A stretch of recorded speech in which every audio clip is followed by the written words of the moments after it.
Το πρωτάθλημα της αγωνιστικής περίοδου 2011-2012 τελείωσε με τον Ορφέα Τρίμης να τερματίζει στην πρώτη θέση των play-out της Α2 κατηγορίας του νομού Ροδόπης. Η ομάδα πήγε καλά φέτος σχετικά. Δεν ήμασταν μέσα στους στόχους. Θα προσπαθήσουμε τον χρόνο να πάμε καλύτερα. Η διοίκηση, παίχτες, προπονητής θα κάνουν ό,τι καλύτερο όπως κάνουν εδώ και τόσα χρόνια για την ομάδα.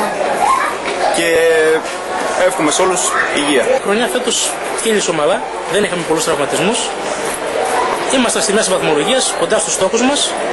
Είχαμε κάποια άτυχα αποτελέσματα στη μέση της σεζόν, αλλά τα πλοία αυτά τα τελειώσαμε με τον καλύτερο τρόπο.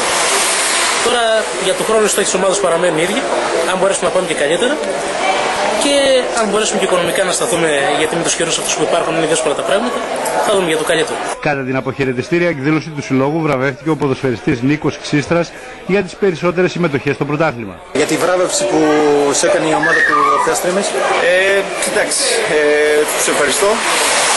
Ευχαριστώ τον πρόεδρο, τη διοίκηση, τον προπονητή που με εμπιστεύτηκε και όλα αυτά. Εντάξει. Πάντα τέτοια. Είναι το τραπέζι της ομάδας, κάθε χρόνο το έχουμε καθιερώσει αυτό.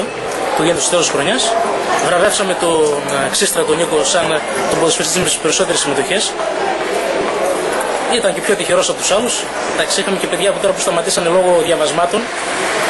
Αλλά κατά τα άλλα ήταν μια επιτυχημένη χρονιά. Συγχαρητήρια και στον Νίκο και στα άλλα παιδιά. Ελπίζουμε και τον χρόνο να πάμε το ίδιο καλά.